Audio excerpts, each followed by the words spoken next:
Coronavirus 19 atau COVID-19 itu adalah penyakit yang disebabkan oleh jenis virus masuk dalam kelompok virus corona. Cara penularan COVID-19 ini itu adalah dia melalui droplet. Artinya dia harus membutuhkan media. Medianya yaitu berupa dari cairan tubuh manusia, dan dia tidak disebut airborne disease. Artinya dia tidak mengawang-awang di udara sendirian. Nah, jadi ketika itu dipercikan dari orang yang menderita COVID-19, maka dia itu bersamaan dengan benda cairan yang ada dari tubuh manusia. Dia jatuh ke permukaan, menempel di mana-mana. Ya, penderita COVID-19 yang bergejala paling sering ditandai dengan demam, ada rasa lelah dan batuk kering. Bisa juga dengan rasa nyeri lain, sakit, hidung tersumbat, pilek, sakit tenggorokan atau diare.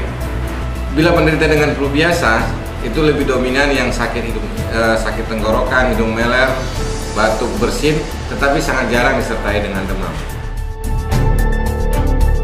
Penderita COVID-19 positif tidak semua menunjukkan gejala, bahkan ada orang yang tanpa gejala. Penderita COVID-19 positif bisa juga dia tidak menunjukkan gejala-gejala seperti yang kita sebutkan di atas. Artinya tidak semua penderita COVID-19 positif harus menunjukkan gejala. Tetapi penderita COVID-19 yang menunjukkan gejala, kecenderungannya yaitu demam, batuk, pilek, dan sebagainya. Bahaya COVID-19 ini yang paling terutama adalah bahwa dia penyebarannya sudah dari manusia ke manusia dan gampang sekali menular kalau kita kontak dengan droplet virus COVID-19. Orang-orang yang menderita COVID-19 ini, sebegitu banyaknya orang yang bisa terkena, maka akan meningkatkan masalah kesehatan.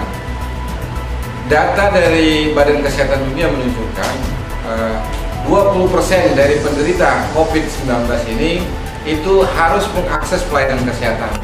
Nah, dari 20% ini 20%-nya itu akan menderita penyakit yang lebih serius yang bisa mengancam kepada kematian.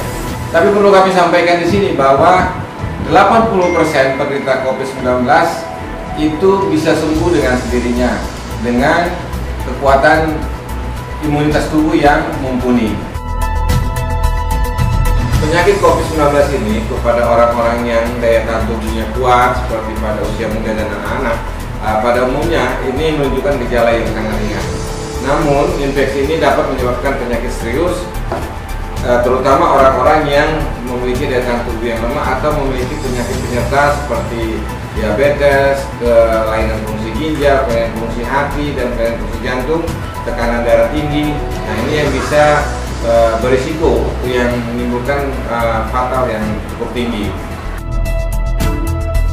Penyakit ini sangat menular, tentu karena begitu gampangnya menular, Anda dan orang yang Anda sayangi itu bisa dengan mudah tertular. Cara menghindari dari COVID-19 ini supaya Anda dan keluarga yang Anda sayangi itu terhindar dari COVID-19 dengan cara seringlah mencuci tangan Anda dengan air bersih dan mengalir maupun dengan cairan antiseptik.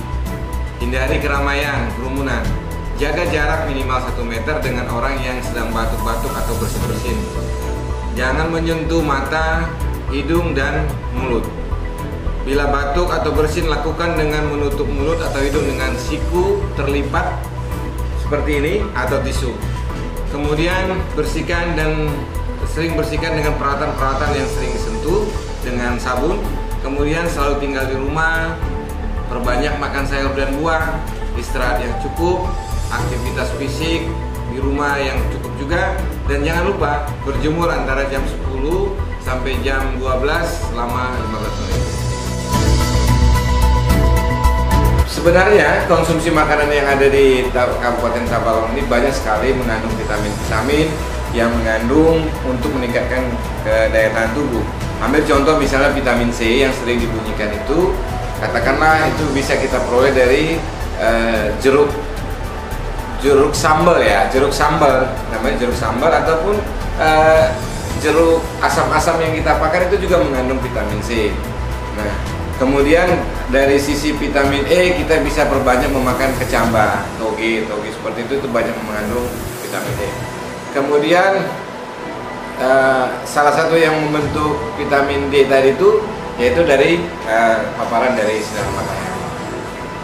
Jadi pada intinya dibolehkan mengkonsumsi suplemen vitamin itu yang dalam bentuk barang yang terjual yang seperti biasa kita dapatkan dari toko obat ataupun apotek itu dimungkinkan, tetapi tidak perlu harus berlebih.